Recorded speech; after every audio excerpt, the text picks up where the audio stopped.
d'Ivoire d'atteindre vraiment cette émergence-là.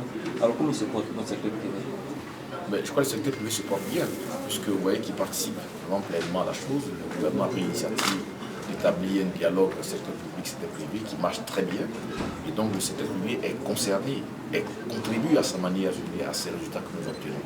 Donc pour moi, le secteur privé a certes encore beaucoup de préoccupations pour lesquelles ils attendent des solutions du gouvernement, mais celles qui sont déjà gagnées sont assez importantes et nous continuons toujours à pouvoir espérer que le gouvernement va apporter des solutions encourageantes auprès du secteur privé. Mais ce qu'il faut retenir, c'est que quand on voit les résultats que nous obtenons aujourd'hui au niveau de l'économie, la croissance économique, les résultats du business, la présence de la Côte d'Ivoire, le fait que la Côte d'Ivoire aujourd'hui est très fréquentée, tout ça c'est aussi avec le secteur privé. Donc je pense, à leur place, je dirais que nous nous portons tous bien en Côte d'Ivoire.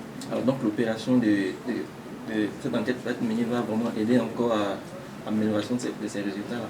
Oui, ça va aider le gouvernement à voir les problèmes rencontrés sur le terrain qui sont de nature aujourd'hui à freiner l'investissement privé.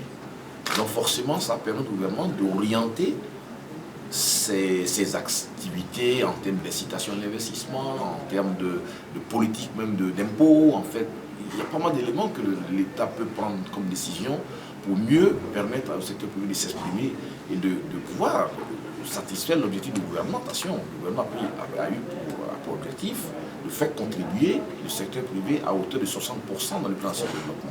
Donc c'est un choix qui a été fait par le gouvernement. C'est pour ça que le gouvernement s'impose de pouvoir créer un environnement des affaires favorable à ce secteur privé, de pouvoir mettre en place des mesures d'incitation, des politiques qui permettent de pouvoir développer le secteur privé. Donc pour le gouvernement, c'est une obligation et par conséquent, tout élément sur le terrain qui peut leur permettre de mieux comprendre ces préoccupations ne peut être un plus.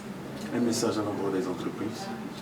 À l'endroit des entreprises, je dirais que l'enquête qui est lancée donc en collaboration avec le CIRES, l'INS et la Direction générale de l'économie et tous les partenaires du comité pilotage, c'est de dire que ces résultats, c'est pour elles d'abord.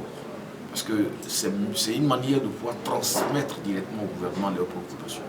Donc nous souhaitons qu'ils puissent vraiment recevoir nos enquêteurs, donner des informations fiables, permettre à ces enquêteurs de pouvoir collecter le maximum d'informations de sorte à ce que les analyses qui vont être faites par nos scientifiques qui nous accompagnent dans cette opération puissent aboutir à des résultats qui soient probants et qui permettent d'asseoir des décisions pour l'intérêt de ces entreprises en Côte d'Ivoire.